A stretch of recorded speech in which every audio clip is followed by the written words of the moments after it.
Chers collègues, bonjour. Je suis Béatrice Couéran, je suis professeure au lycée et je dirige le programme Melchior. J'ai grand plaisir de vous accueillir pour cet après-midi dans un format au cœur de l'entreprise avec Veolia pour véritablement voir les ressorts de cette grande entreprise ancrée sur les territoires et parler d'évolution des métiers, des compétences, des filières de formation pour nos élèves. Nous allons être tout au long de cet après-midi très concrets, très pragmatiques, très illustratifs pour vous donner des ressources pour accompagner les élèves dans un monde en pleine transformation.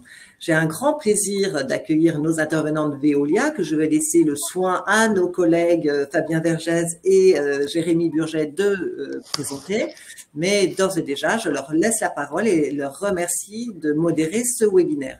Petit mot d'organisation, vous pouvez d'ores et déjà poser vos questions dans le chat qui seront relayées au fil de l'échange par nos collègues et vont pouvoir animer ces échanges pour qu'ils vous permettent de trouver toutes les questions, toutes les réponses aux questions que vous posez. Merci et très bel échange. À vous, Jérémy et Fabien, je vous laisse la parole.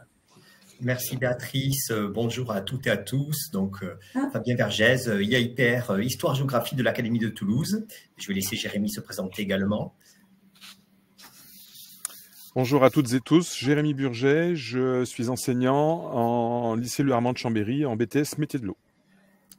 Alors, merci d'être présent cet après-midi. Donc, comme l'a dit Béatrice, nous allons essayer d'être très concrets. Nous allons découper ce webinaire en 3 parties. Tout d'abord, une présentation du groupe Veolia et des métiers dans le cadre de cette thématique sur les grandes transitions sociétales et les conséquences en termes d'évolution des métiers, qui sera notre seconde partie, et les besoins de compétences par lesquels nous finirons dans une 3e partie. Nous alternerons avec Jérémy pour les présentations de ces différentes parties. N'hésitez pas à poser, on fera un point à chacune des parties qui dureront approximativement 20 minutes chacune. N'hésitez pas à poser des questions dans le chat, nous les retiendrons, voilà, pour essayer de les relayer auprès des intervenants de Veolia qui ont eu la gentillesse de se rendre présents pour cet après-midi, pour ce webinaire au cœur de l'entreprise. Alors, je vais peut-être vous laisser vous présenter chacun avec cette petite demande. Puisqu'on est dans les métiers, peut-être pourriez-vous nous parler peut-être du parcours qui vous a guidé vers cette présence aujourd'hui parmi nous et vos responsabilités au cœur de Veolia. Alors voilà, si l'un de vous veut commencer, merci beaucoup en tout cas. Pierre, tu veux commencer? Vas-y Rebecca, vas-y. D'accord, très bien. D'accord. Tout d'abord, je vous remercie de nous avoir proposé de participer à ce webinaire avec vous. Sur mon parcours, moi j'ai un parcours plutôt commerce à la base. J'ai fait une école de commerce et j'ai commencé dans le commerce. J'ai commencé comme sur le terrain, comme commercial. Et puis j'ai ensuite bifurqué pour être chasseuse de tête, comme on dit. Donc j'ai fait ça pendant quelques années. Et j'ai eu l'opportunité, en travaillant pour un grand groupe à l'époque, d'intégrer ce grand groupe après 8 ans passés en cabinet de chasse de tête. Donc la chasse de tête, c'est vraiment du recrutement, hein. C'est un métier qu'on fait plus de toute façon, plus vraiment de la même façon, mais c'est un métier qui est lié au recrutement. Donc j'ai eu l'opportunité d'intégrer un grand groupe qui était un de mes clients et qui à l'époque était Suez. J'y ai travaillé pendant 7 ans et suite au rapprochement entre Veolia et Suez, eh bien j'ai eu cette opportunité d'intégrer Veolia. Quand j'ai intégré le grand groupe qui était Suez, il s'est trouvé que j'ai intégré la filière RH. Donc, vous voyez, le cabinet de chasse de tête, c'est vraiment entre les deux. Vous faites et pas mal de RH parce que vous faites beaucoup d'entretiens avec des candidats. Donc, vous évaluez des compétences comportementales, ce qu'on appelle les soft skills en anglais. Et vous faites également beaucoup de commerce puisque vous devez aller chercher vos propres clients. Donc, vous avez aussi du chiffre d'affaires à ramener. Et en intégrant Suez, en fait, j'ai bifurqué vraiment vers la filière RH. Donc, d'abord vers du développement RH. Ce qu'on appelle du développement RH, c'est toute la partie organisation des entretiens individuels, des entretiens de performance, tout le suivi RH. Et au fur et à mesure, j'ai plutôt rejoint la filière généraliste RH pour finir par être chez Suez DRH de la holding et directrice des talents pour le groupe. Et depuis mon arrivée heureuse chez Veolia, je suis DRH généraliste d'entité. Et aujourd'hui, je suis donc DRH chez une entité de Veolia qui s'appelle SARP et qui fait de l'assainissement, mais on y reviendra. Je ne veux pas être trop longue, mais j'ai essayé d'être un peu complète sur les différentes passerelles. Voilà. Merci beaucoup Rebecca. Effectivement, on va venir ensuite dans un deuxième temps sur la présentation de Veolia. Peut-être Pierre. Voilà, merci beaucoup. Donc, bonjour à tous. Je m'appelle Pierre Forgereau. Merci de nous accueillir, comme le disait Rebecca, dans cette instance pour partager nos expériences. Donc moi, je suis un bébé du groupe Veolia. Je suis un enfant du groupe Veolia puisque j'ai intégré l'entreprise pour mon stage de fin d'études. J'ai fait une école d'ingénieur en agronomie. Et puis, donc j'ai fait mon stage de fin d'études au siège et je suis parti très, très vite en exploitation, donc différents postes d'exploitation depuis 20 ans, au Havre, puis sur toute la Seine-Maritime, puis dans le nord de la France, où j'ai occupé différents postes d'encadrement sur des business units de différentes tailles.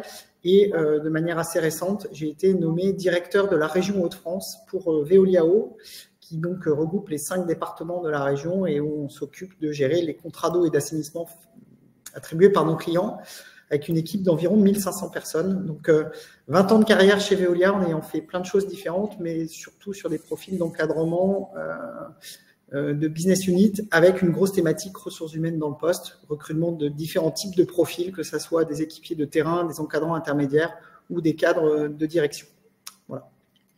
Très bien, merci beaucoup. Mais ça fait une transition puisque vous parliez, voilà, monsieur le directeur de la filière eau. Peut-être est-ce l'occasion de parler justement des différentes branches chez Veolia.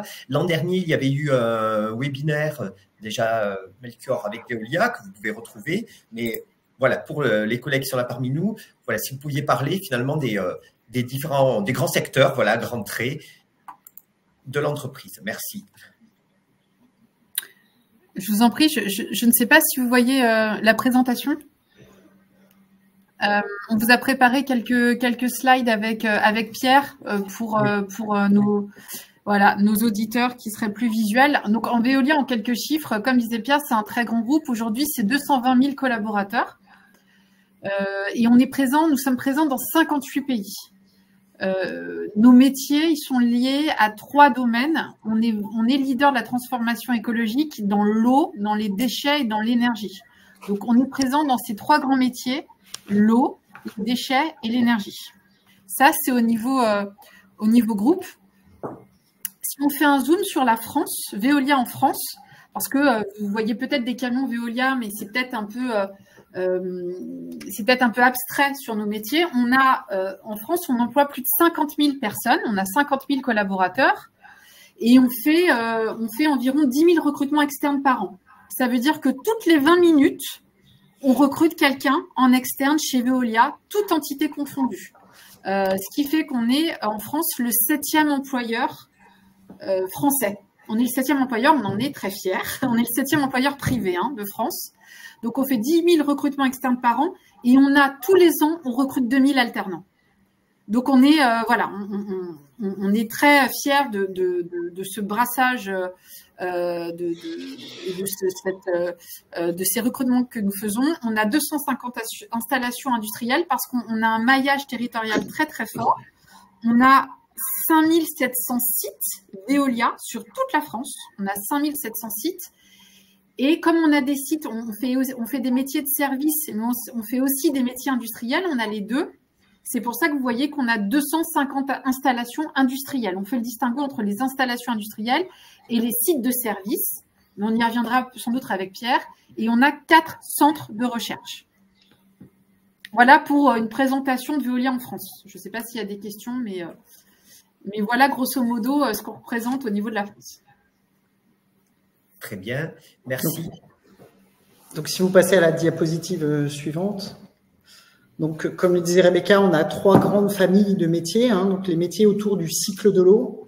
Alors, les métiers du cycle de l'eau, ils vont commencer par la conception, la réalisation d'installations de production d'eau potable, de traitement des eaux usées. Donc, ce qu'on va appeler toutes les usines qui servent à produire l'eau potable ou à traiter l'eau usée. Donc ça, c'est une première gamme de métiers et avec des filiales dédiées à la construction et à la création de ces usines-là. Et puis ensuite, on va, dans les métiers de l'eau, opérer les services d'eau pour le compte des collectivités ou pour le compte d'industriels. Et donc là, on va gérer pour le compte de ces clients l'ensemble du cycle de l'eau, donc de la production d'eau avec des opérateurs qui interviennent sur les forages d'eau potable, sur les usines de traitement. On va intervenir sur les réseaux d'eau potable qui amènent l'eau jusqu'au robinet du consommateur pour réparer les fuites d'eau dans les canalisations enterrées. On va ensuite s'occuper du compteur d'eau dont on dispose chacun chez nous. Donc, on va changer les compteurs d'eau, relever les compteurs d'eau pour assurer la facturation du service d'eau pour notre compte, mais aussi pour le compte des collectivités. Et puis ensuite, une fois que les consommateurs auront rejeté leur eau au réseau d'assainissement, on va s'occuper d'entretenir les réseaux d'assainissement. Et donc là, on a toute une famille de métiers autour de l'entretien des réseaux d'assainissement qui sont opérés soit par différentes structures de l'entreprise, que ce soit des filiales qui sont dans l'activité eau ou dans l'activité déchets. On a plusieurs organisations là-dessus. Et ensuite, on va s'occuper d'épurer l'eau, de la nettoyer avant de la restituer au milieu naturel dans les stations d'épuration. Donc, on a toute une gamme de métiers sur l'exploitation des stations d'épuration. De la même manière, dans l'activité déchets, vous voyez qu'on a une activité de cycle. On prend une ressource au milieu naturel, que ça soit dans les rivières ou dans les nappes, et on restitue au milieu naturel de l'eau épurée, nettoyée. De la même manière, sur les déchets, on va raisonner par cycle. On va collecter les déchets de différents types, que ça soit pour les industries, les particuliers, les collectivités, etc. Et on va ensuite travailler à la valorisation de ces déchets, soit dans des sites qui sont propriété des collectivités, soit sur des sites en propre, comme le disait Rebecca tout à l'heure, où Veolia est propriétaire des installations. L'objectif de ces installations-là sera la séparation des matières pour maximiser le recyclage, la valorisation après tri de tous ces déchets. Et de la même manière, en énergie, qui est la troisième famille de métiers, on va là aussi travailler sur les cycles, sur le cycle complet, en exploitant des usines de valorisation énergétique des déchets pour produire la chaleur, l'injecter ensuite dans des réseaux de chaleur, encore une fois, dans une optique de performance du cycle produit. À travers ça, ce que vous pouvez comprendre, c'est qu'on n'opère plus simplement des services pour les collectivités ou pour les industriels. On cherche à faire du moindre déchet une ressource, et en tout cas de restituer au milieu naturel dans un meilleur état, dans un aussi bon état que ce qu'on a pris dans la ressource. Je vous propose, pour faire ça, on a un ensemble de métiers, et je vous propose de passer à la diapo suivante. Ici. Oui. Alors peut-être juste avant de passer à la diapo suivante, pour que ce soit clair, parce que je ne sais pas s'il y a des questions sur les métiers, c'est parce qu'on utilise des termes techniques parfois pour nos enseignants. Il n'y a pas de questions pour l'instant, je pense. Alors, non, il n'y a pas de questions dans le chat. D'accord. On va passer au petit métier. Oui, allez-y, Rebecca, allez-y. Non, mais Pierre a très bien présenté tous les métiers. Dit autrement, en fait, vous avez compris qu'on a aussi bien des clients privés, qu'on va avoir des industriels, par exemple, comme on peut avoir... on va avoir des industriels, je vais vous donner des exemples, et on a aussi des clients publics, des collectivités. C'est la mairie pour gérer l'eau de votre ville, pour gérer l'eau ou aussi les déchets. On va venir collecter les déchets. Donc ça se fait beaucoup par appel d'offres pour les clients publics. Et puis pour les clients privés, on gagne des affaires avec les clients privés. Ça peut se faire aussi par appel d'offres d'ailleurs. Mais on est sur des clients privés publics. Nos clients peuvent aussi être des particuliers, soit c'est de façon indirecte, c'est-à-dire quand on opère pour les mairies, le consommateur final, c'est vous.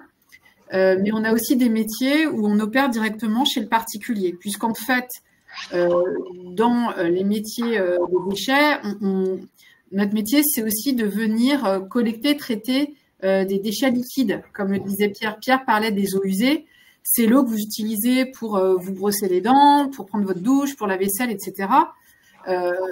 Tous ces systèmes, toute cette eau, elle va arriver dans un centre, et nous, on va aussi être chargé de collecter cette eau ou de collecter ces eaux usées, mais qui sont parfois aussi, qui peuvent être... il y a aussi parfois des liquides qui sont pollués. Donc, on va aussi les traiter d'une certaine façon, on va les collecter d'une certaine façon. et on va les rediriger pour soit les nettoyer, soit, enfin, on va les nettoyer de toute façon, soit pour les traiter différemment. C'est la même chose pour les déchets, comme disait Pierre. Donc, on va traiter les déchets, on va séparer les déchets, on va essayer de valoriser la matière pour la revendre derrière et que ça revienne dans le cycle industriel. On va essayer de revendre la matière pour que les industriels puissent utiliser pour leur production. Et puis, on a aussi l'énergie, ce que disait Pierre, c'est-à-dire que les déchets, c'est aussi une source d'énergie. La banane que vous jetez dans la poubelle, vous la mettez dans une poubelle organique et nous, on va collecter et la banane, elle va faire... je simplifie, hein, donc Pierre qui est ingénieur Pierre pourra me reprendre, mais cette banane-là, quand elle va se décomposer, il y a du gaz qui va s'en échapper, etc. Et ça va nous fournir de l'énergie pour, je schématise, mais grosso modo, on va même pouvoir chauffer les piscines municipales, quoi. Hein. Donc en fait, ça c'est vraiment, j'insiste un peu lourdement, mais pour que ce soit bien clair, on a des métiers très différents autour de l'eau, de l'énergie et des déchets, mais on a vraiment c'est très, très varié. Voilà, on fait des choses très variées. Très bien, merci Rebecca. C'était effectivement une question. Tu veux que je passe à la slide de...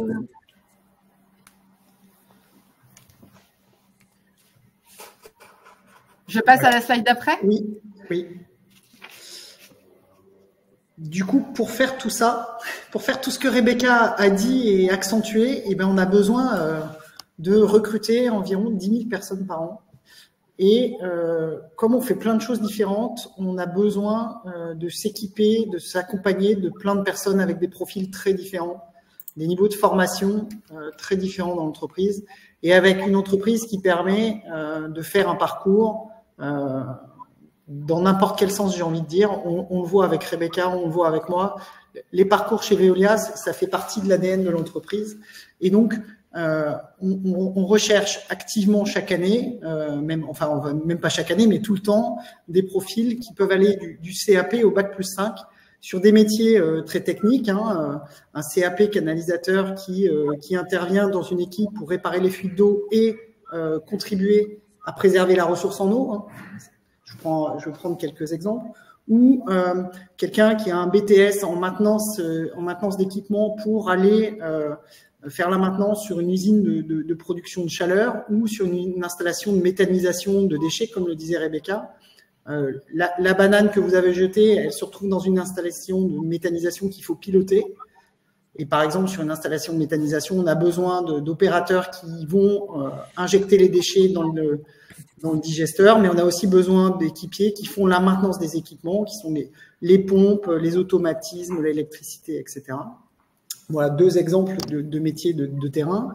Et puis, on a aussi besoin de recruter des métiers, on va dire, plus administratifs, dans la relation consommateur, dans la relation clientèle privée, clientèle consommateur, dans nos centres de services clients, dans nos services locaux qui réalisent les prestations, par exemple, en nettoyage de réseau d'assainissement. Vous avez des personnes qui font l'accueil, qui prennent les commandes, etc. Donc, des profils assez différents, et puis des profils qui vont jusqu'au Bac+5 sur des métiers d'ingénieur pour faire de la conception d'installation, de la modélisation, et puis aussi des métiers sur les métiers commerciaux, forcément. Ce qu'on cherche, c'est un diplôme et c'est aussi un état d'esprit. Ce sont des valeurs humaines, c'est un critère très important pour nous dans nos recrutements. Le savoir-être est équivalent à la formation dans nos critères de recrutement. Oui, pour rebondir sur ce que dit Pierre, on forme énormément chez Veolia. Donc on peut rentrer, on est une entreprise, on a la fierté de dire qu'on est une entreprise où il y a il y a un ascenseur social qui est possible et on le voit tous les jours. Hein. Donc on a des collaborateurs qui sont entrés chez Veolia sur des postes divers et variés. Hein. Ils ont pu rentrer comme chauffeurs. Chauffeur de camions, de poids lourds ou chauffeur de véhicules légers, par exemple. Et puis, au fur et à mesure des années, ils ont évolué soit vers des postes d'expertise très techniques, soit vers des postes d'encadrant. On les accompagne énormément chez Veolia. On a la formation est un des points majeurs chez nous. Et donc, on a encore, chez Veolia, il y a encore cet ascenseur social qui est extrêmement fort. Donc, la partie, le bagage technique est important, certes, mais vous avez un savoir-être, je parlais en début de compétences comportementales, comme le disait Pierre, qui est extrêmement marqué. On a, selon les postes occupés et selon les métiers, on n'attend pas tout à fait les mêmes choses, mais les compétences comportementales chez nous sont très importantes, avec des valeurs communes d'humilité, de sens de service client. Hein, Pierre, je ne sais pas ce que tu en penses, mais sens du service client pour tous nos métiers, humilité, la volonté de bien faire et de bien faire le travail.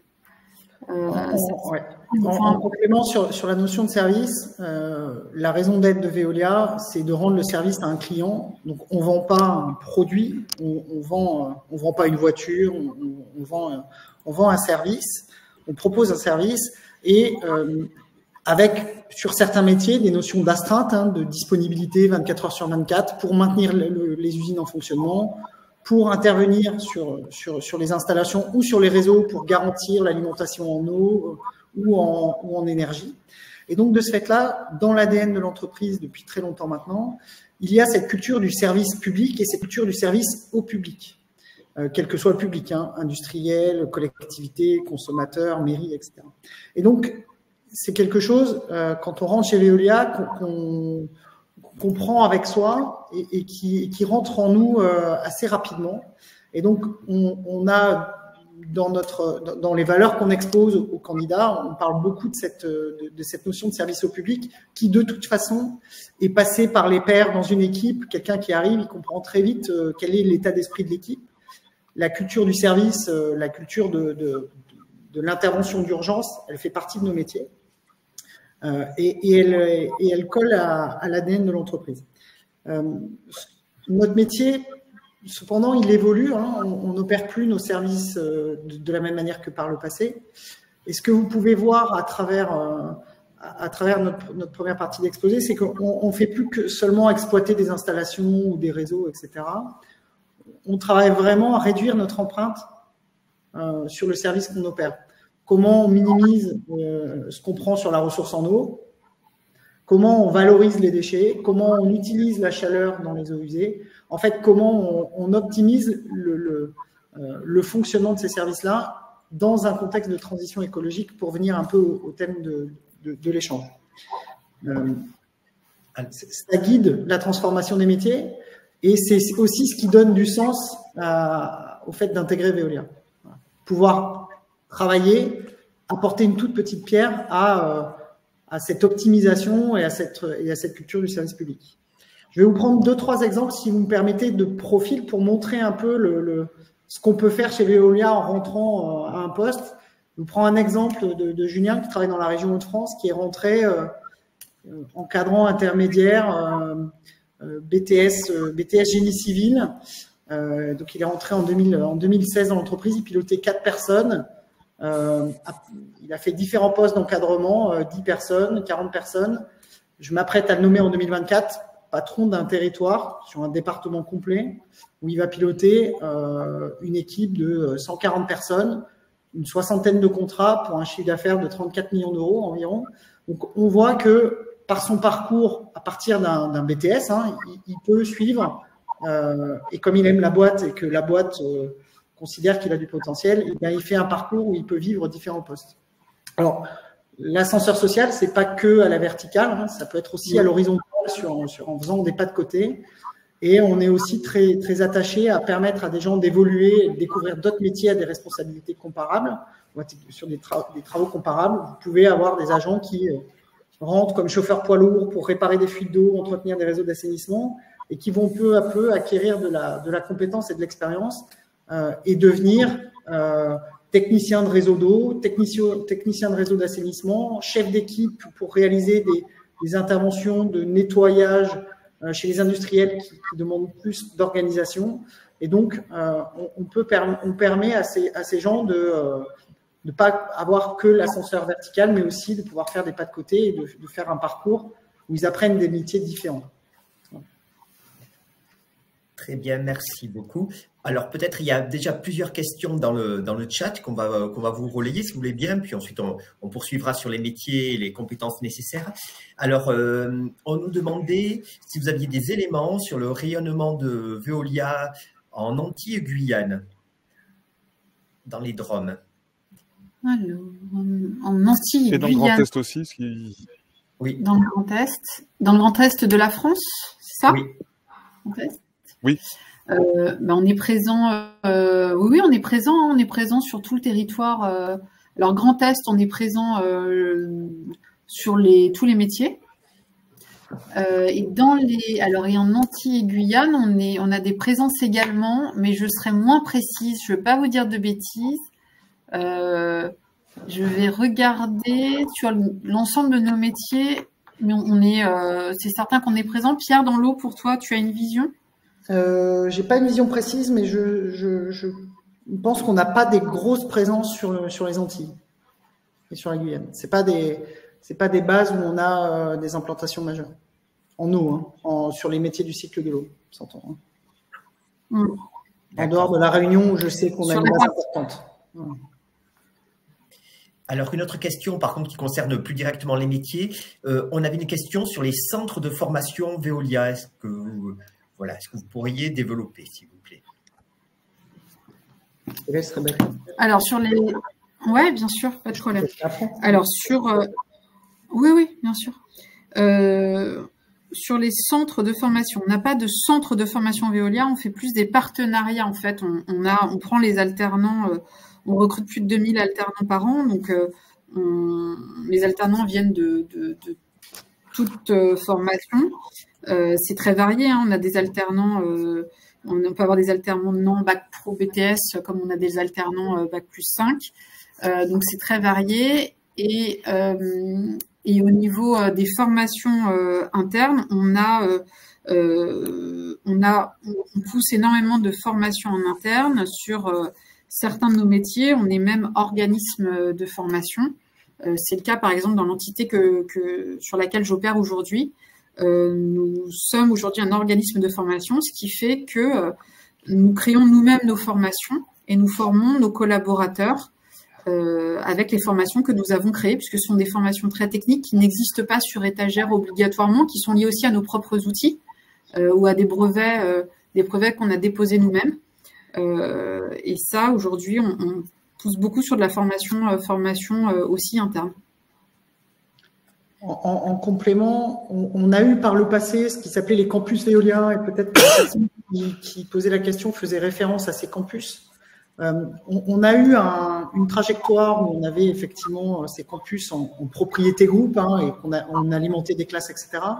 Mais au fur et à mesure du temps, on s'est aussi rendu compte que la position géographique des campus était ce qu'elle était sur la France. Hein, il y en avait 4 à un moment donné. Sur certains types de profils, il est difficile de faire bouger les gens qui veulent faire une formation, et notamment en alternance.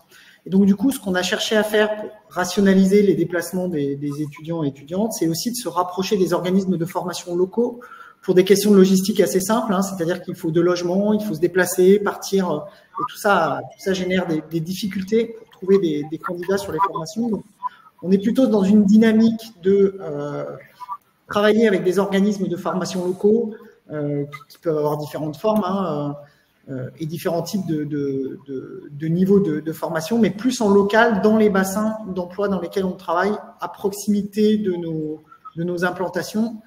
À titre d'exemple, sur l'activité eau que je connais le mieux, il y a 65 territoires en France, avec plus de 200 sites d'embauche, donc où là, du coup, on peut générer de la proximité pour les étudiants et les alternants. Très bien, merci. Jérémy, je te laisse peut-être relayer la question sur les BTS, comme tu es plus spécialiste. Oui, effectivement. Alors, dans le chat, on a une demande. Est-ce qu'il serait possible de lancer un partenariat public-privé avec Veolia au bénéfice de lycées professionnels, par exemple dans des formations type BTS, MSE? Mais finalement, vous avez un petit peu répondu à la question. Je sais pas, est-ce qu'il y a peut-être des compléments que vous pouvez apporter par rapport à ça, sur ces besoins-là. Parallèlement aussi, puisque la question avait été posée sur la notion de stage, puisqu'il y a la partie apprentissage, mais parfois un certain nombre d'élèves ou d'étudiants de BTS ont des stages à faire dans le cadre de leur formation. Et voilà, dans le chat, il y a eu plusieurs demandes. Comment peut se faire l'accompagnement pour essayer de trouver un stage au sein de Veolia dans une de vos branches, eau, déchets ou énergie? Merci.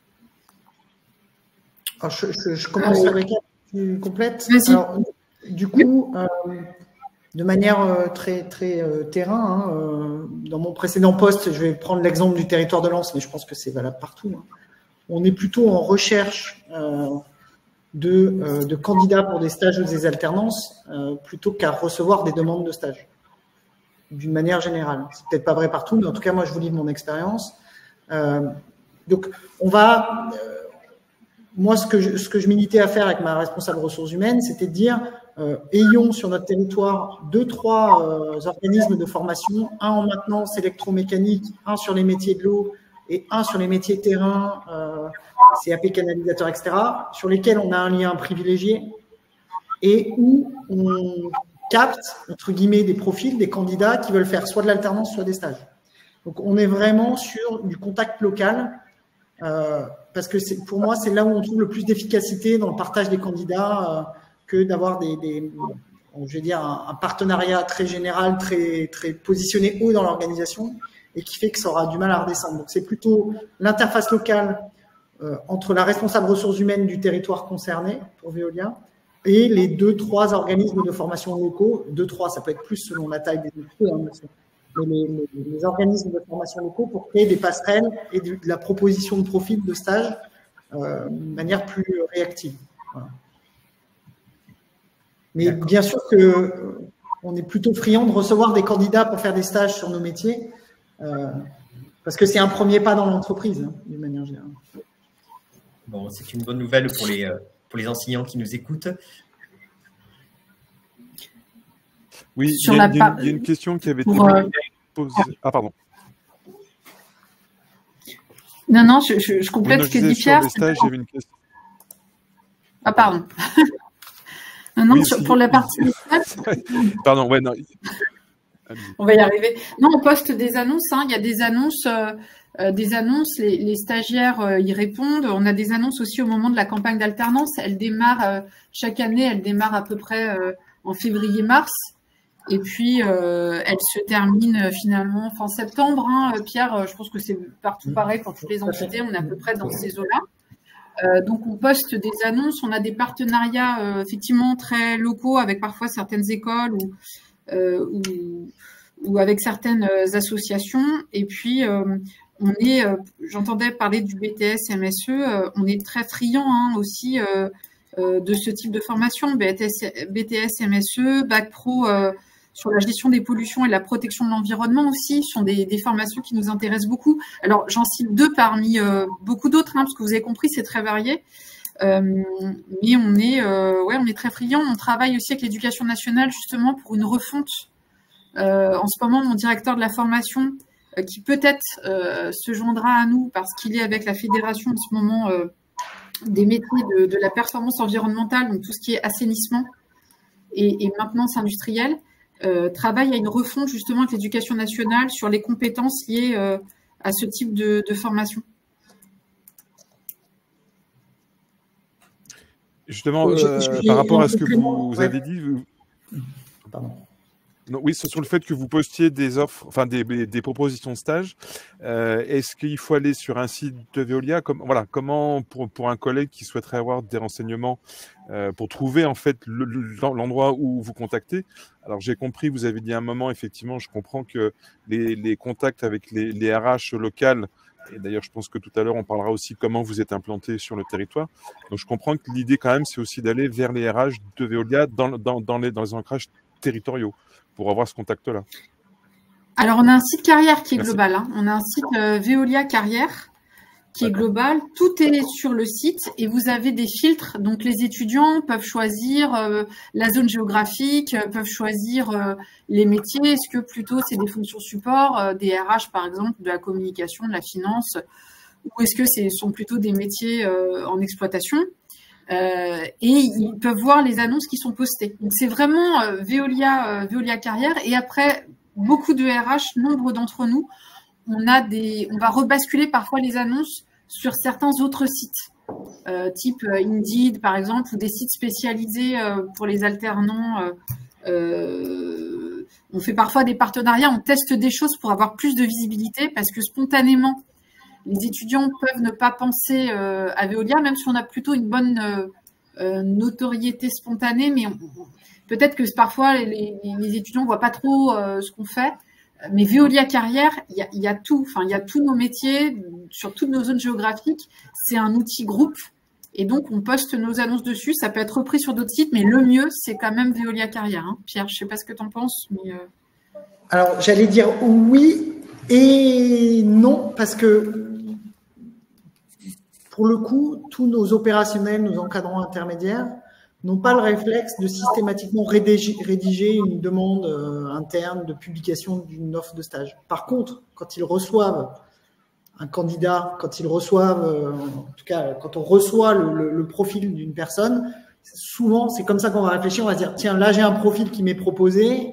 Est-ce que je peux monter un stage en fonction de la formation, en fonction de mon besoin opérationnel à l'instant T, ou en tout cas dans les 6 mois à venir. Donc, c'est un mix des deux. Il y a à la fois ce qu'il y a sur Smart Recruiter, qui est le site Veolia Carrière, et de l'opportunité. Et c'est en ça que je dis que le lien local entre l'organisme de formation, la RH locale et le manager est très important, parce que c'est pas parce qu'il n'y a pas d'offre de stage publiée qu'il n'y a pas de possibilité de monter des stages et de les définir en fonction des besoins de l'opérationnel. Je ne sais pas si j'ai été clair, mais en tout cas, tout n'est pas fait sous forme de fiche de stage. Et parfois, les plus belles rencontres entre un candidat et Veolia, c'est pas forcément par une fiche de stage, c'est par une candidature spontanée, c'est par un prof qui a donné le profil à l'encadrant local. Ça marche aussi comme ça. Très bien. C'est un mix de deux. Béatrice a mis le lien du site Veolia Carrière dans le chat pour celles et ceux qui veulent le retrouver. Alors, pour poursuivre sur cette partie métier, on reprendra ensuite des questions. Vous avez évoqué le site Internet. La digitalisation, c'est une grande transformation dans les métiers. Est-ce que le numérique touche aussi la transformation des métiers chez Veolia? Parce que des fois, on peut avoir une approche un peu traditionnelle de certains métiers. Oui. Oui, j'y vais Pierre, je réponds, tu complètes. Ouais. Oui, c'est-à-dire qu'on a nos métiers, les missions, les tâches liées à nos métiers se digitalisent de toute façon. Donc on a sur l'exploitation, je vous le disais, j'ai cité les chauffeurs par exemple, on a des chauffeurs de véhicules légers ou de poids lourds, on a des exploitants qui vont collecter les déchets, on a des exploitants, des chefs d'équipe. Ils vont de plus en plus utiliser des outils numériques dans leur métier au quotidien.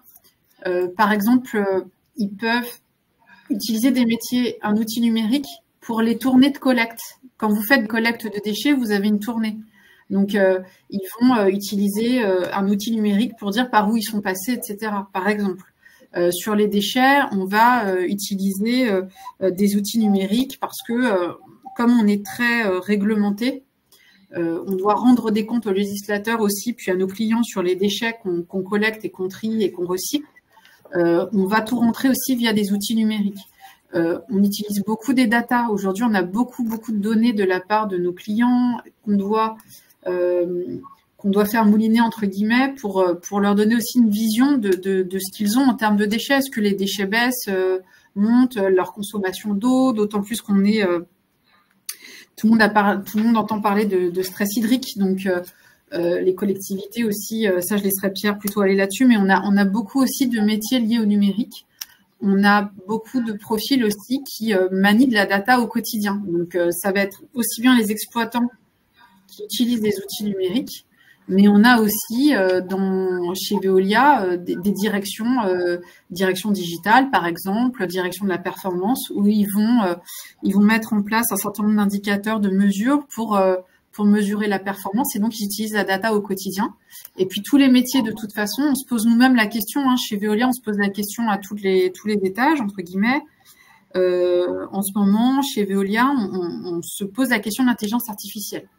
On se pose beaucoup la question de l'intelligence artificielle, toute la direction de Veolia est dessus, et donc on essaye d'anticiper, on a une vision prospective de ce que vont être nos métiers demain, et moi-même, en tant que RH, on se pose la question de comment utiliser l'intelligence artificielle aussi. Donc, c'est en lien avec le numérique, mais comment on va changer peut-être la façon dont on travaille au quotidien pour aller vers plus de valeur ajoutée et faire peut-être moins d'admin, par exemple. Et ça concerne tous les métiers.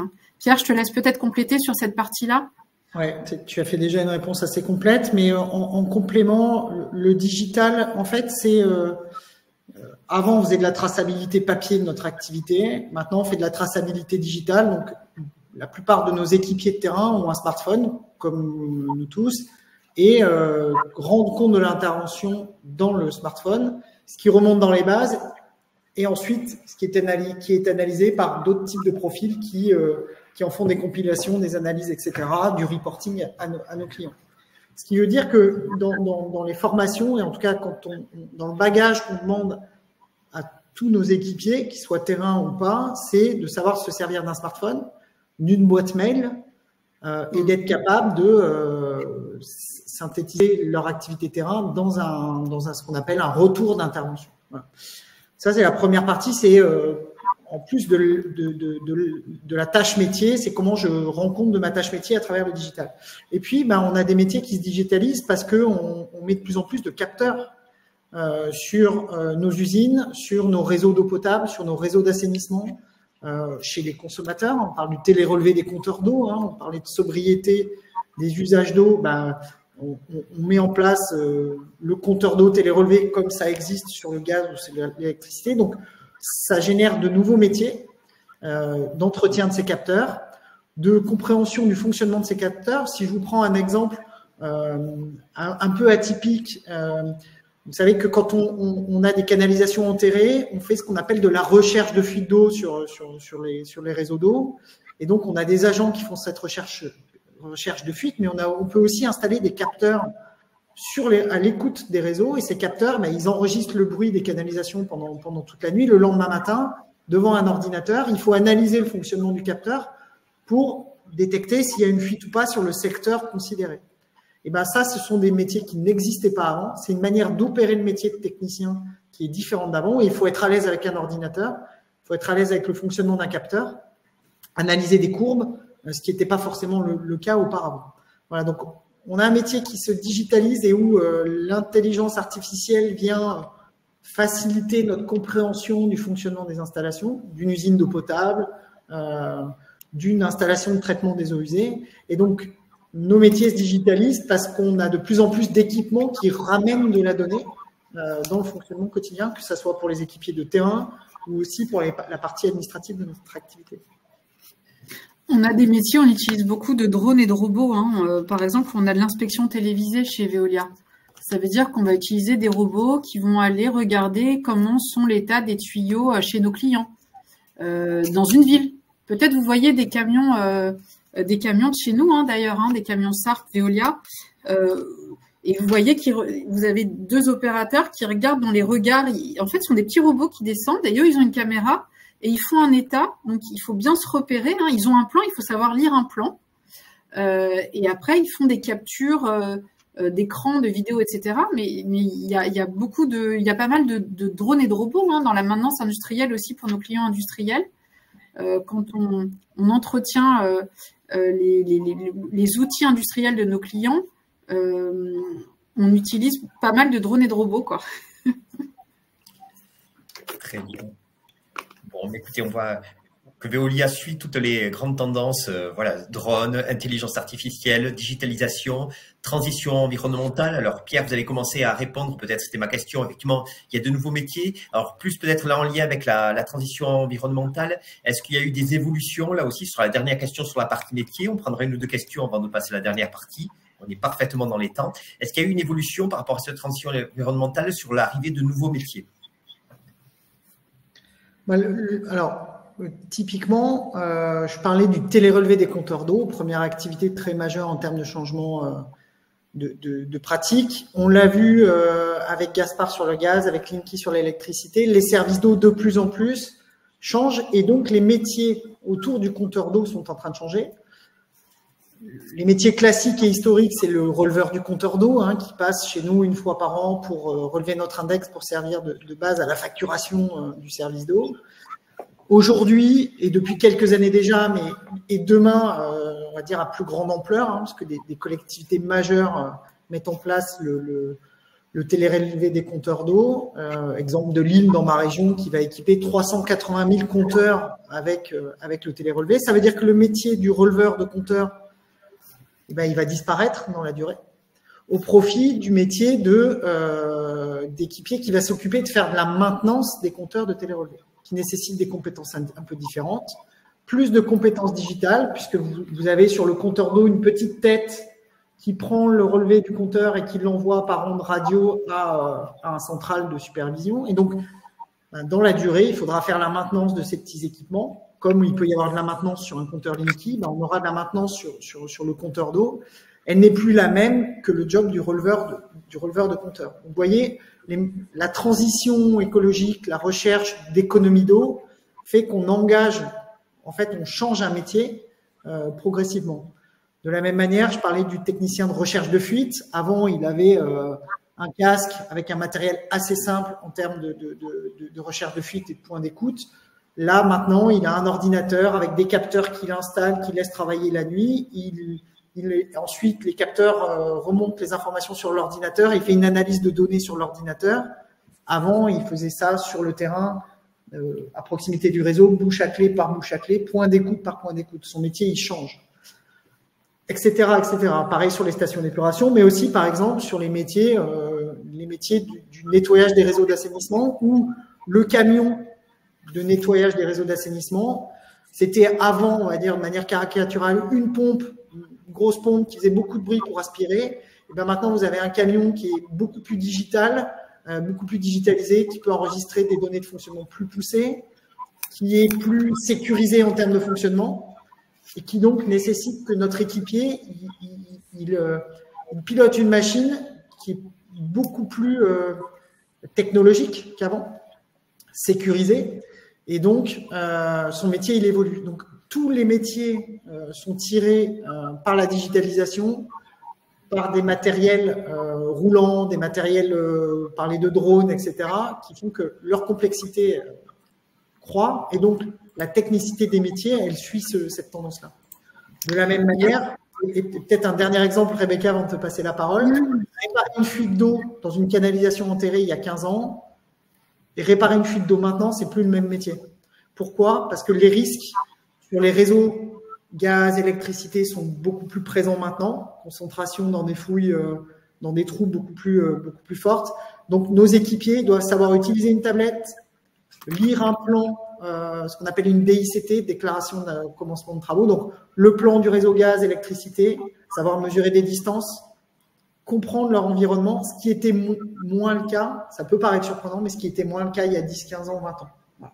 Parce que la pression autour de ces réseaux concessionnaires était moins forte et il y en avait moins. Voilà. Maintenant, vous avez de la fibre, du télécom, vous avez du gaz, de l'électricité. Donc, on voit bien que les métiers évoluent par les contraintes de notre environnement. Voilà. Je te laisse la suite, Rebecca. Non, je rebondissais sur ce que tu disais dans l'assainissement. L'assainissement, ça veut dire que, je vous disais, on collecte des déchets liquides, par exemple les eaux usées, et on nettoie.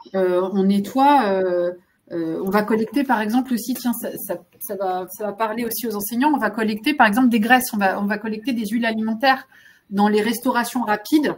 Je ne vais pas citer de nom ici, mais les restaurants, la restauration rapide, Il y a beaucoup d'huile et de graisse qui sont utilisées, qui vont dans les tuyaux en fait, et nous on va aller collecter ces graisses pour ensuite les réutiliser, les recycler, etc.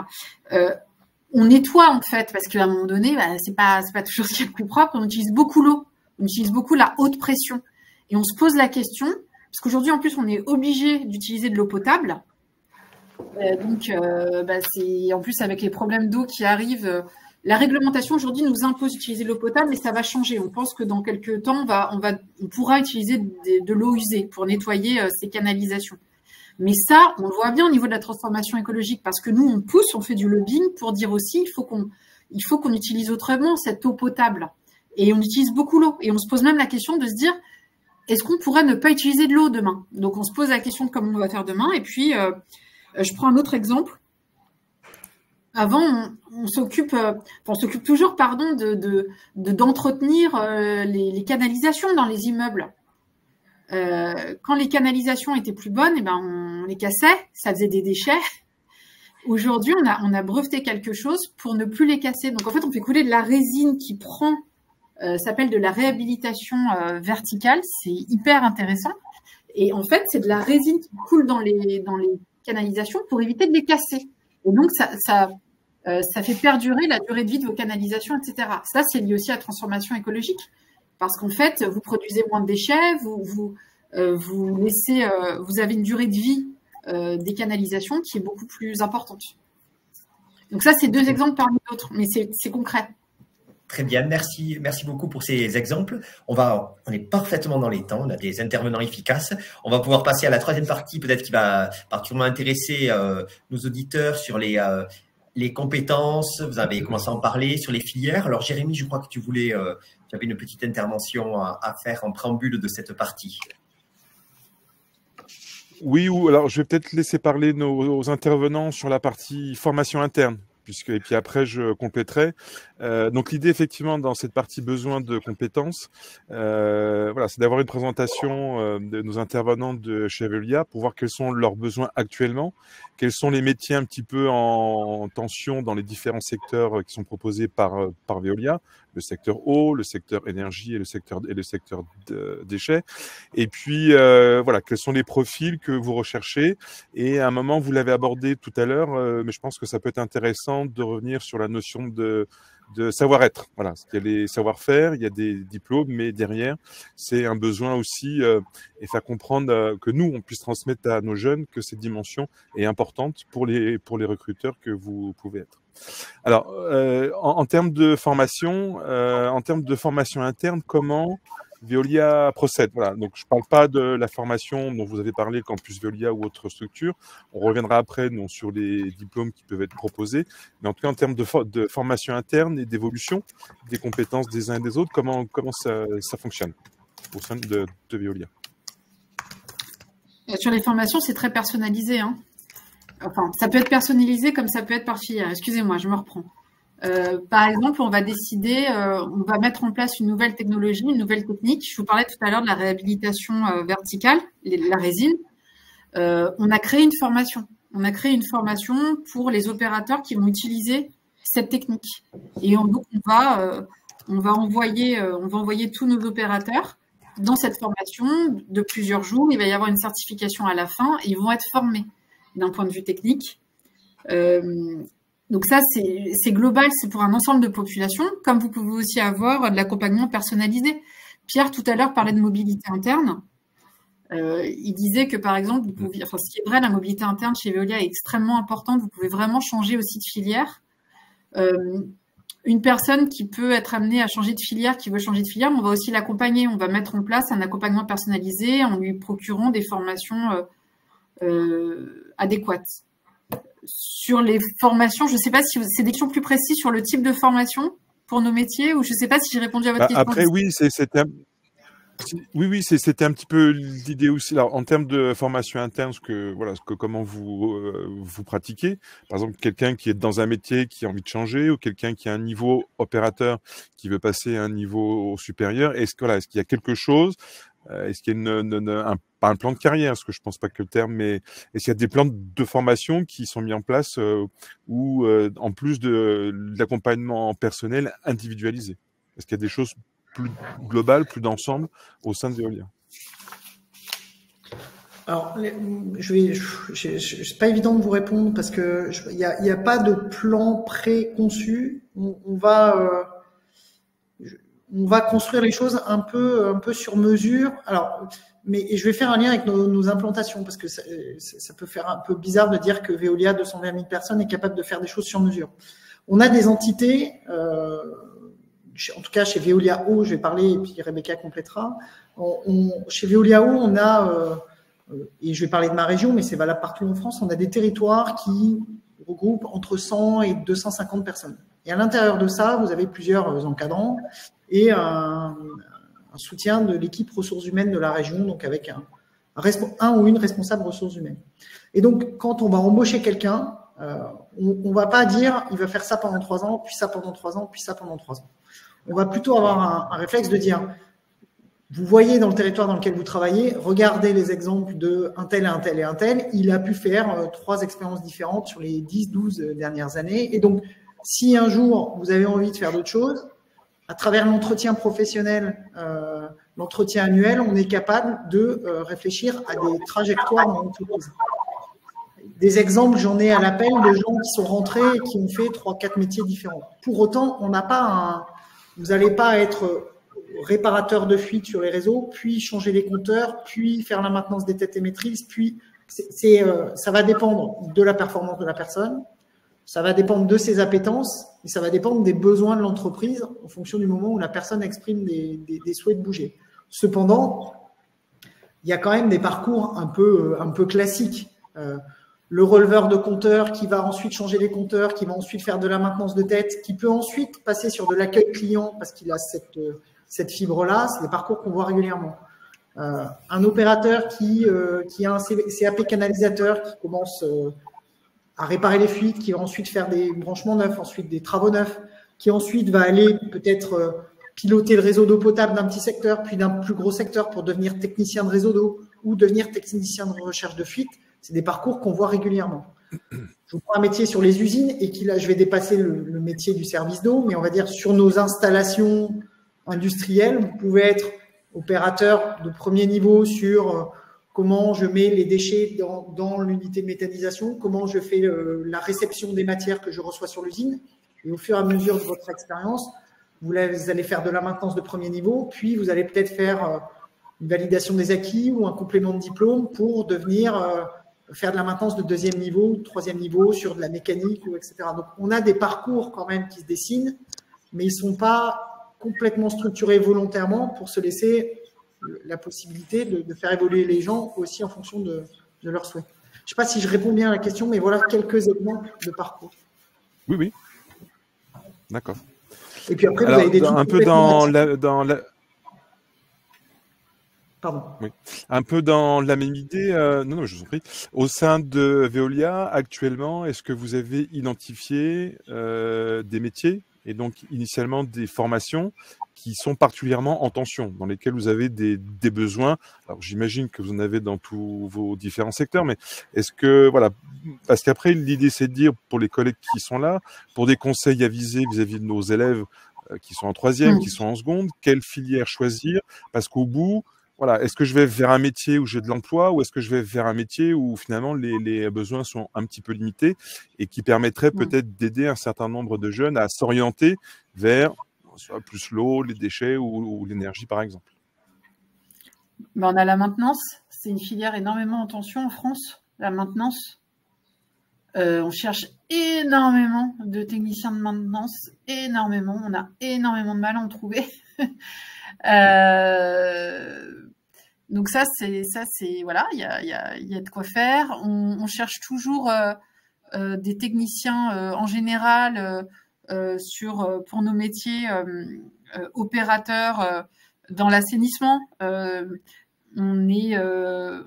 On est très ouvert à des profils très différents pour le coup sur ce type de métier parce qu'on va avoir des gens par exemple qui ont fait un peu de chimie parce que je vous parlais toujours de la collecte de déchets liquides, vous pouvez avoir de la collecte de déchets liquides dangereux, par exemple. Donc, il faut s'y connaître un peu en chimie parce que les tuyaux que vous allez utiliser, enfin là, je parle à des spécialistes, vous savez ça parfois autour de la table mieux que moi, mais ça va être corrosif pour le tuyau ou pour le camion, donc il faut quand même s'y connaître. Les métiers qu'on cherche, où on a de la tension, on cherche toujours des chefs d'équipe. Alors, quand on sort d'école, en général, on ne vient pas tout de suite chef d'équipe. Il faut quand même avoir un petit peu d'expérience, mais vous pouvez commencer par le terrain, même sans énormément voilà, avec des diplômes très variés. On cherche toujours des chefs d'équipe. On a du mal à trouver parce que ce sont des métiers de service. Donc, en fait, ça passe aussi pas mal par le fait d'accepter de rentrer sur des fonctions terrain-service pour ensuite évoluer. Après, on a sans doute des besoins sur des métiers liés. Là, si je sors un peu, on a des besoins, toujours des besoins pour des chauffeurs. Ça, sont quand même des métiers où ça fait quelques années qu'on est en pénurie de chauffeurs, hein, Pierre. Je sais pas ce que tu en penses, mais on cherche toujours des chauffeurs. Chauffeurs électromécaniciens, opérateurs techniciens classiques entre guillemets sur des métiers très variés où là on est très ouvert.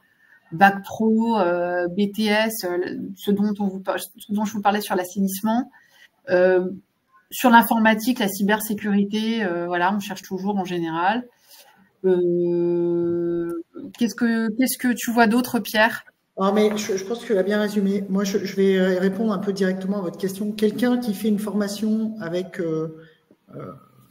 travailler dans le domaine industriel, je vois des questions, je lis les questions en même temps pendant que j'écoute aussi Rebecca. Donc, quelqu'un qui va se dire, je fais un bac pro sur un premier niveau de maintenance et qui s'arrête là parce qu'il n'a pas envie de continuer, parce qu'il n'a pas les capacités ou parce que ça répond pas à ses contraintes. Quelqu'un, et on viendra sur la question du savoir-être après, chez Veolia, il est sûr de trouver un travail, il est sûr de faire son chemin. Je veux dire, on est tellement en demande, on est très gourmand sur ces métiers-là pour travailler sur les stations d'épuration, sur nos usines de traitement de déchets, sur les productions d'eau potable. C'est des métiers d'avenir, ces installations-là, elles ne disparaîtront pas. On n'est pas sur un métier transitoire. Une fois que la fibre sera posée, il y aura moins de métiers dans la fibre. Là, on est sur des installations durables. La transition écologique, opérer des stations d'épuration, des usines de production d'eau, des centres de traitement des déchets, des usines de recyclage, de tri des déchets, il y en aura toujours. Donc, quelqu'un qui se dit, je veux commencer par un premier niveau de diplôme en exploitation sur des types de maintenance industrielle, même sans aller trop loin, au niveau BTS ou licence, il trouvera un job chez Veolia s'il a Veolia à côté de chez lui. Il trouvera un job, c'est certain. Et il fera son parcours et il apprendra et il pourra, même, je vois une question sur les diplômes, même si il n'a pas un diplôme de plus dans 5 ans, il aura un parcours dans l'entreprise, il fera des formations et si c'est quelqu'un qui a envie d'apprendre, il l'apprendra dans l'entreprise, il fera son parcours. Donc, on a des métiers qui sont peu visibles. C'est pas une usine de production de batteries comme vous en entendez partout à la télé qui va recruter par centaines, etc. Nos recrutements, ils vont être très diffus un peu partout. Et donc, on va pas avoir des séances de recrutement. On recrute 50 techniciens de maintenance, comme vous pouvez le voir sur des gigafactories. Donc, on va avoir vraiment du recrutement 1, 2, 3, 4 par entité. Mais comme on est un peu implanté partout en France, ça fait vite beaucoup de personnes. Donc, avec une certitude de trouver un métier demain. Donc, les métiers sur les installations pour opérateurs d'installation, les métiers de la maintenance, que ça soit sur des niveaux bac pro, BTS, il y a même des centres en AFPA qui font des titres de maintenance industrielle sur 1 an qui amènent à des certifications. Tout ça, on recrute. Enfin, il n'y a vraiment aucun problème là-dessus. Il y a une question sur l'âge qui revient plusieurs fois là. Par contre, sur l'âge, pas Rebecca chez Sarp, mais en tout cas sur l'eau, on a une vraie complexité sur l'âge au-dessous de 18 ans. Et je sais que c'est un des points durs. Ouais, là, c'est une position d'entreprise groupe qui est sur la majorité des gens. Enfin, les gens doivent avoir la majorité pour. Et donc, je sais que ça peut poser des difficultés. On a déjà le débat parfois avec quelques professeurs. Voilà. Mais donc, les métiers de la maintenance, les premiers métiers de terrain, on n'est pas obligé d'y faire sa vie. Ce que vous pouvez aussi dire à vos jeunes, c'est que c'est pas parce que vous rentrez chez Veolia pour aller conduire un camion hydrocureur, conduire un camion tout court, réparer des fuites d'eau, que vous allez y rester votre vie. Il y a plein de trajectoires, j'ai plein d'exemples d'équipiers qui sont rentrés pour réparer des fuites pendant 1 an, 2 ans, 3 ans et qui ont fait leur parcours et qui peuvent même arriver à des jobs d'encadrement derrière. Donc, si tel est le souhait. Donc, quelque part, j'aurais envie de dire, le premier métier de terrain pour quelqu'un qui ne veut pas aller à l'école, chez Veolia, il est sûr de le trouver. Et s'il a le bon savoir-être, il est sûr de pouvoir faire son parcours. Vu nos besoins en recrutement, il n'y a aucun problème là-dessus. En fait, on a sur tout ce qui est maintenance, c'est la maintenance préventive, de la maintenance corrective, notamment donc les BTS. Le niveau minimum, c'est BTS, titre pro technicien électrotech. Ça, c'est je regardais maintenance préventive, maintenance corrective.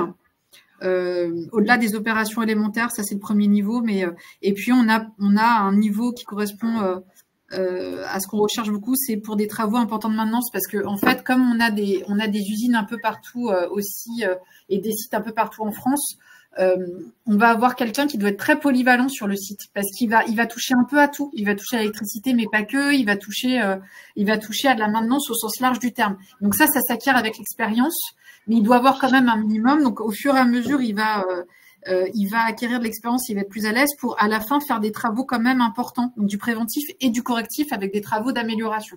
Ça, c'est vraiment sur la maintenance. Je reviens sur les 18 ans minimum. En fait, on est obligé parce qu'il y a une exposition au risque qui est trop importante. Donc, en plus, c'est très réglementé. Par exemple, pour tout ce qui est CATEC, etc., on doit avoir 18 ans minimum. Donc, on n'a pas le droit d'exposer des mineurs sur des opérations qui exigent la majorité. Parce qu'on a effectivement la demande, mais on peut pas. On n'a pas le droit. Donc, il faut avoir 18 ans. Effectivement. Oui, effectivement. Alors, je me permets de relayer effectivement cette question, puisque les lycéens qui sont en niveau bac professionnel ou CAP, en tout cas, ont des stages à faire. Et effectivement, très souvent, ils ont 16 ans, pas 18 ans. Et c'est vrai que pour eux, souvent, c'est une difficulté de pouvoir trouver un stage. Mais voilà, du coup, effectivement, on a la réponse et on comprend que pour vous, c'est compliqué. Ouais. Par rapport au diplôme, si je puis me permettre, je voulais partager avec peut-être les collègues qui sont là.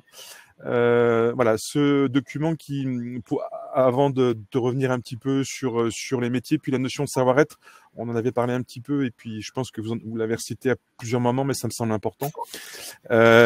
Sur quelques exemples possibles, c'est non exhaustif, hein, vous avez parlé beaucoup de formations de type maintenance, effectivement, qui n'apparaissent pas forcément sur ce document-là, mais pour pouvoir travailler chez Veolia dans des métiers liés à la branche eau ou à la branche déchets, effectivement, on va du niveau CAP, donc que vous allez trouver sur la droite de ce document ici, le bac pro, niveau BTS, et puis après on a des niveaux supérieurs, soit BUT, donc qui est le nouveau bachelor universitaire qui prend la suite en fait du DUT. Il y a des licences professionnelles, des licences tout court, des masters et niveau ingénieur, effectivement, vous en avez parlé.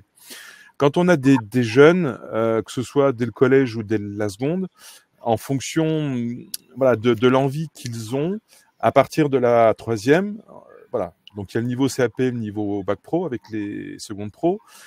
Pour des jeunes qui seraient dans les filières technologiques, je pense en particulier au bac STL, sciences et technologies de laboratoire, biotechnologie ou physique-chimie, ou des bacs STI, effectivement, il y a une kyrielle de BTS divers et variés dans les domaines de la maintenance, en électrotechnique, en maintenance des équipements industriels. Et puis, voilà, donc je me permets de citer un exemple parmi d'autres, hein, le métier de l'eau pour la branche eau, le BTS MSE pour la branche déchets.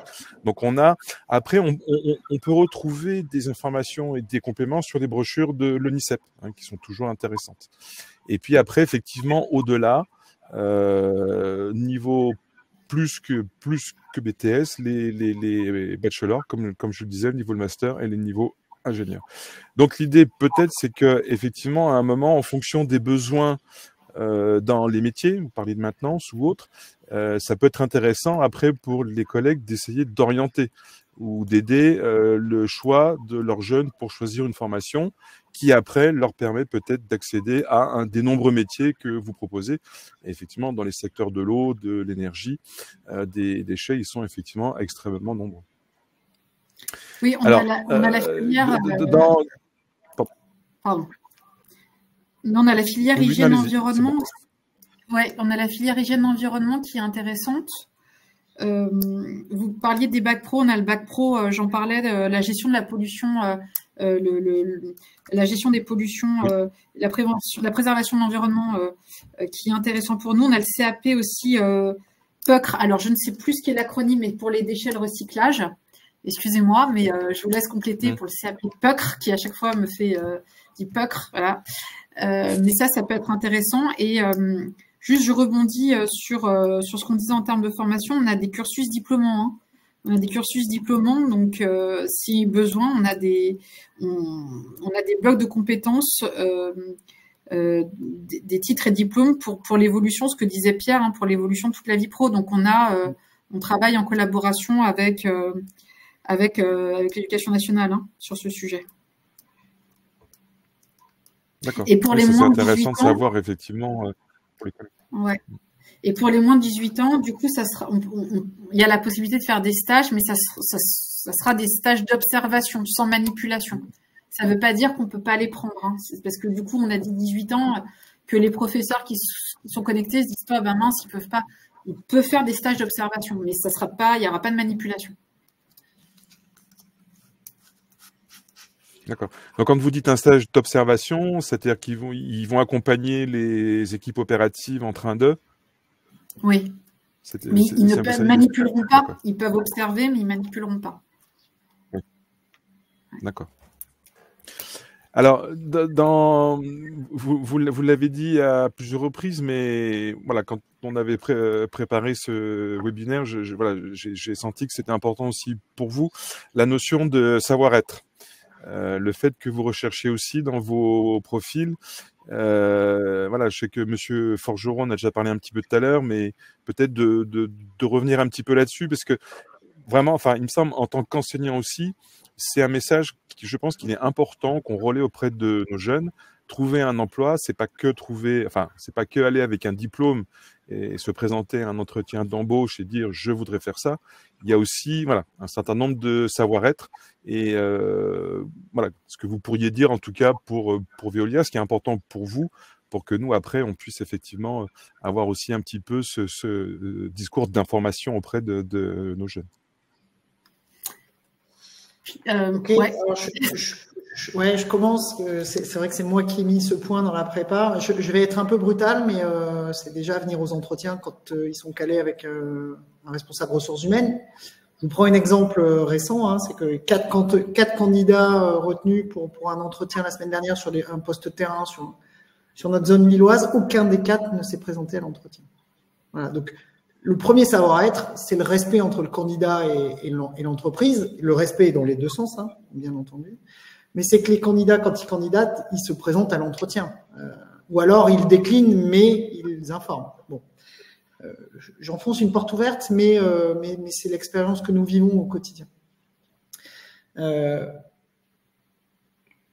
encore une fois, je vais être assez direct. Je préfère presque quelqu'un qui ne sait pas faire le métier qu'on recherche, mais qui a un bon savoir-être, plutôt que l'inverse.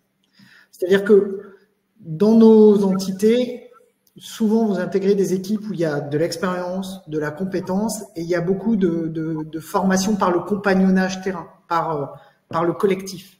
Et donc du coup, on préfère parfois quelqu'un qui n'a pas d'expérience dans nos métiers, qui vient d'autres métiers, et je peux vous citer des gens qui viennent d'autres profils, qui ne connaissaient rien à notre métier, et qui l'apprennent très bien parce qu'ils ont le bon savoir-être, la curiosité, l'humilité d'apprendre des anciens. Il y a beaucoup de transmission dans l'entreprise. Et il y a, comme c'est une entreprise très ancienne, j'ai derrière moi, alors vous voyez pas très bien, mais une reproduction du contrat de Boulogne qui date de la fin des années 1800. Voilà, donc on a un métier historique, Boulogne-sur-Mer. On a un métier historique où la transmission est quelque chose de très important. Et donc, qui dit transmission va chercher des valeurs de savoir-être où le jeune qui arrive, il ne faut pas qu'il dise à l'ancien comment il va faire son travail. Il va d'abord chercher à se nourrir de ce que l'ancien a comme expérience pour apprendre une partie du métier et apporter à l'ancien ses compétences en digital. Donc, les choses qui marchent bien, c'est quand les deux s'apportent quelque chose. Encore une fois, ça paraît assez évident, mais on a plein d'expériences dans l'autre sens. Donc, on recrute parfois des gens qui ne savent pas faire, mais qu'on va former. Former avec ou sans diplôme, comme le disait Rebecca, mais en tout cas qu'on va compagnonner. Donc, on préfère quelqu'un de curieux, de humble, qui va s'insérer dans un collectif, plutôt que quelqu'un qui va avoir beaucoup de certitudes et d'assurance dans une entreprise où la transmission est importante. Voilà. C'est 2 points primordiaux sur le savoir-être, et puis la ponctualité, etc. Enfin, voilà. Là, encore une fois, j'enfonce des portes ouvertes, mais ça va mieux en le disant. Voilà. Je pense que vous, les professeurs, vous voyez la personnalité de vos élèves. Par exemple, on a besoin aussi de gens réfléchis sur le terrain.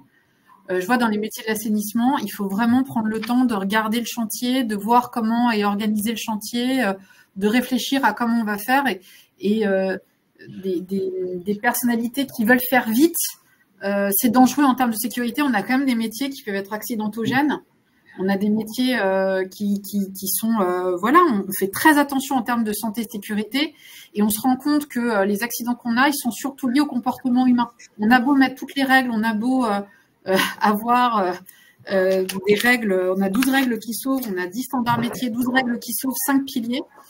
Quand il y a des accidents, c'est souvent lié au comportement humain. Donc, des élèves qui sont plutôt dans l'envie de bien faire, qui vont plutôt être réfléchis, qui vont observer, qui vont sur les métiers d'exploitation, c'est quand même plutôt pas mal, notamment dans l'assainissement, dans l'eau, j'imagine. C'est quand même plutôt pas mal parce que si on a des gens qui veulent aller trop vite, c'est là où il y a des accidents. Sur des centres de tri, par exemple, vous avez parfois, quand on trie les déchets, vous avez des tapis. Parfois, il y a du bourrage. Donc, il faut consigner, il faut arrêter l'électricité, et puis il faut débourrer. Parfois, les gens veulent aller trop vite, donc ils n'arrêtent pas, ils consignent pas, c'est très dangereux. Donc, il faut vraiment des élèves réfléchis. On a le sens du service, on a parlé avec Pierre, mais des gens des élèves qui sont contents d'avoir un retour des clients. Notamment, je vous parlais, on a des clients privés. Quand vous allez rendre service à un client un client privé où il y a un problème de canalisation, où il a plus d'eau, etc. Je sais que nos opérateurs, nos collaborateurs sont très contents parce qu'ils nous disent j'ai rendu service à tel client ou à tel client dans le pavillon, dans la maison ou dans l'immeuble. Les clients les remercient, ça les valorise énormément. Donc le sens du service client, l'humilité, la ponctualité, c'est-à-dire vraiment être engagé, c'est se présenter à l'heure, être sérieux. Et après, comme disait Pierre, on est aujourd'hui, tous les managers, tous les encadrants de Veolia disent que les compétences comportementales, elles prennent le pas sur la partie technique. C'est exactement ce que Pierre dit, c'est-à-dire que entre des gens qui ont une très bonne formation mais qui n'ont pas le savoir-être et des gens qui ont un bon savoir-être et qui veulent apprendre, on va toujours privilégier le deuxième profil. On a par exemple chez SARP, donc c'est la partie assainissement de Veolia. Il n'y a pas longtemps, je suis allée à Nantes, je discutais avec les équipes et le patron d'équipe était un ancien boulanger. Et la personne avec qui collectait des bacs à graisse, donc la graisse dans la restauration collective, c'est un ancien fleuriste. Donc c'est incroyable, la diversité est incroyable. Donc voilà, et c'est leur savoir-être qui vraiment a fait la différence. Ils sont très sérieux, voilà, ils vont bien planifier le chantier. Ça, c'est vraiment très très important. Et ça, professeur, vous pouvez le voir. Vous pouvez le voir avec vos élèves. Vous voyez, vous les connaissez, vous voyez bien en termes de personnalité. Si vous avez ce type de profil, ils savent pas trop parfois aussi. Des gens réfléchis qui ont envie de bien faire, envoyez-nous. Et puis, on a beaucoup de métiers d'extérieur. Et tout ce qui va avec les métiers d'extérieur, il y a des métiers durs. Il fait froid, il fait chaud, il pleut. Donc, on a... je reviens au sujet sécurité que dressait Rebecca. La conscience sécurité, le service au public et puis la capacité, pour beaucoup, à travailler en extérieur ou dans des milieux où ça sent pas toujours bon, où il y a des déchets dangereux, où il y a des risques de chute, etc. Donc, on n'est pas derrière un ordinateur posté sur une ligne de prod. Par contre, ça a plein d'avantages parce qu'on travaille en équipe, mais il y a aussi de l'autonomie, de la responsabilisation. On peut filer à un embauché un camion qui vaut 400 ou 500 000 euros en gestion, enfin en pilotage au quotidien. Il y a une relation de confiance de base qui s'installe. On confie des outils de valeur à des salariés. Donc, voilà, c'est aussi pour ça que ce savoir-être il est important. Voilà. Il y a beaucoup d'autonomie, hein, c'est pour ça, des gens qui sont réfléchis et qui peuvent travailler en équipe. Parfois, ils sont beaucoup en binôme. Mais ça, c'est voilà, des gens autonomes derrière qui faut pas. Ils partent parfois, ils sont tout seuls. Hein, ils peuvent être seuls dans un véhicule léger ou à deux dans un camion plus lourd, mais ils sont maîtres de leur chantier. Et puis moi, si je peux, en dézoomant un peu, je pense qu'il y a une question autour du temps. On a et vous avez tous les jours en face de vous une génération réseaux sociaux, dans l'instantané, etc. Notre entreprise, elle gère l'instantané de la demande client qu'il faut résoudre dans l'heure, mais elle gère aussi du temps long, une installation de traitement, une installation de production d'eau, ça se pilote sur des temps longs, et le temps des carrières est pas dans l'instantané. Et donc, du coup, on a beaucoup de gens chez Veolia qui font des longues carrières. J'en suis un exemple. Alors, Rebecca, elle a deux parcours, mais elle a des temps longs sur ses postes. Je pense que la notion du temps est vraiment importante dans la relation qu'on a, nous, entreprises, avec nos candidats et que vous avez, vous, avec vos élèves. C'est-à-dire que l'emploi, c'est pas un Kleenex. Ça prend du temps d'apprendre à connaître une entreprise. Ça prend du temps à l'entreprise de connaître son salarié, son candidat, etc. Donc, du coup, il faut faire confiance au temps pour créer son parcours dans l'entreprise. Voilà. Je pense que c'est une notion importante. On le voit avec certains candidats où on sent que ça va très très vite dans leur tête, même la manière de faire. Parce que c'est bien de recruter, mais il faut qu'on arrive à garder derrière. Et du coup, on se rend compte que parfois, on a des gens qui partent très très vite parce que ils s'en vont vite, quoi. Dans leur esprit, ils ont fait le tour, ça va et du coup, ça crée des besoins de recrutement encore plus importants pour nous. Donc, la notion du temps me semble importante. Merci. Alors, on arrive presque à la fin de ce webinaire. Il y avait peut-être un point qu'on avait abordé, qu'on souhaitait aborder, la notion de mobilité interne. Voilà, aussi dans les compétences dont vous avez besoin, à la fois sur les fonctions opérationnelles et support. Est-ce que voilà, vous pouvez nous présenter un petit peu cette partie-là? On fait beaucoup de mobilité horizontale, verticale. Verticale, vous pouvez évoluer, comme on l'a dit plus tôt dans le webinaire. Horizontale, vous pouvez changer de filière. Moi, j'en suis l'exemple. Je suis passée finalement d'une filière commerce à une filière RH. Je ne suis pas la seule. Vous pouvez passer aussi de fonctions d'exploitation opérationnelle, dites opérationnelles, même si je n'aime pas trop ce terme parce qu'en support aussi, ça peut être très opérationnel, mais fonctions dites d'exploitation à des fonctions support. Vous avez des gens qui ont commencé leur parcours sur des fonctions d'exploitation. Excusez-moi, je regarde ma carte de France, c'est pour ça que je regarde à chaque fois là, parce que je pense aux gens. Mais vous avez des gens qui ont commencé comme chauffeurs ou encadrant d'équipe, enfin qui ont été encadrants d'équipe et qui après ont intégré par exemple des sièges régionaux ou des sièges nationaux sur de la performance. Je pense à des collaborateurs qu'on a chez nous au niveau du siège, sont des anciens exploitants et là aujourd'hui ils sont en charge d'améliorer toute la performance de nos outils industriels. Donc ils sont sur des indicateurs, ils aident les agences, ils aident les patrons.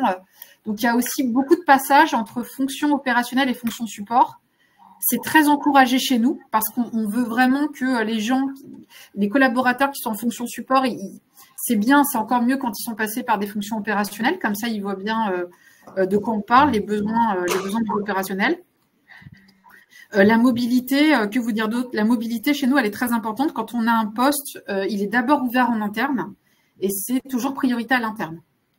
Et si on ne trouve pas le bon collaborateur avec les bonnes compétences, on ouvre en externe. Mais si un collaborateur en interne a 70% des compétences, ensuite on va l'accompagner. Donc on a des très belles mobilités très très belle mobilité chez Veolia. On pourrait en faire des portraits et des portraits. Bien. Pas mieux, Merci Rebecca. Après, donc, je sais pas. Pardon, oui. Non, mais c'est vrai. Je crois que je vais laisser. Pardon. On pourrait donner beaucoup d'exemples. Je vais vous en citer un qui est vraiment, en écoutant, je vous prends l'exemple d'une jeune femme qui était rentrée sur un plateau téléphonique pour répondre aux consommateurs d'eau, pour prendre leur abonnement, etc. Elle est partie en exploitation sur les métiers de l'assainissement non collectif, les contrôles de fosses septiques, etc. Elle est ressortie de l'exploitation pour aller sur un service support de territoire pour faire tout notre reporting. Et là, elle vient de faire un diplôme en Lean Management. Je ne sais pas si vous connaissez ces démarches d'amélioration continue. Elle devient coach Lean pour l'ensemble de la région Hauts-de-France. Vous voyez, elle est rentrée chargée de clientèle sur un plateau téléphonique et elle est chef de projet Lean 10 ans après. Voilà un exemple. Elle n'aurait jamais écrit ça il y a 10 ans, je pense.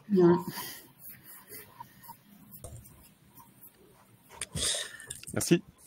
Un grand merci. Franchement, je reprends la parole. C'était passionnant, c'était pragmatique. On a d'ailleurs mis en ligne un petit sondage. Je vous remercie de répondre. On veut savoir l'utilité pour vos élèves. Mais moi qui suis enseignante, j'ai trouvé une matière très riche pour accompagner mes élèves dans leur choix et leur parcours. Un grand merci à vous, Rebecca et Pierre, parce que vous nous avez aidés à mieux comprendre les enjeux sur le terrain et l'évolution des métiers au sein du groupe Veolia. Un grand merci aussi à vous, Jérémy et Fabien. Vous avez modéré cet échange de main de maître. C'est toujours un grand plaisir de vous avoir à nos côtés. Merci. Et puis, pour tous nos collègues qui avaient été nombreux et qui, formateurs de formateurs, chefs d'établissement, vous avez aimé ce format. Je vous invite à regarder nos autres replays faits avec le groupe Veolia et avec d'autres grandes entreprises comme Vinci, Sonepar, Air Liquide. Vous allez voir, on a toute une bibliothèque qui nous permet de connaître mieux nos grands groupes français. Et c'est toujours avec un grand plaisir que je vous les partage. Du coup, je vous invite également à vous inscrire à notre newsletter pour suivre le quotidien des actions qui sont proposées sur Melchior et qui visent toujours à rapprocher le lien entre le monde de l'éducation et le monde de l'entreprise. Et vous nous avez donné cet après-midi un magnifique exemple, une très belle illustration de ce qu'on peut faire ensemble. Donc, grand merci à vous. Merci à vous, merci infiniment. Merci beaucoup. Merci. Belle fête d'après-midi. Au revoir. Merci. Merci, bonne fête à tous. Merci. Au revoir. Au revoir à toutes. Au revoir à tous. Merci bien.